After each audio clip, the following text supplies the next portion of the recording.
Dans cette vidéo, je vais vous aider à ne plus faire la confusion entre la terminaison et E accent aigu ou ER.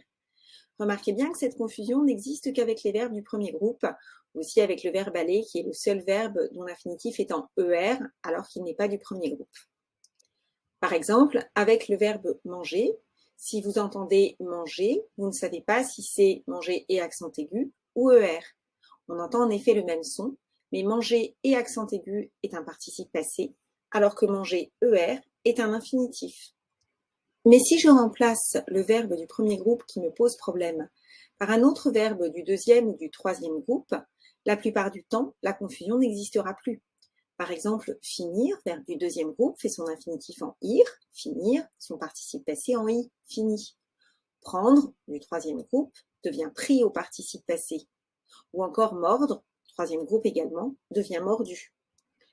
Cela me permet de vérifier que j'ai affaire à un verbe au participe passé ou un infinitif. Si je dis par exemple « il a parlé », en entendant, je ne sais pas si parler doit s'écrire ER si c'est l'infinitif ou et accent aigu si c'est le participe passé.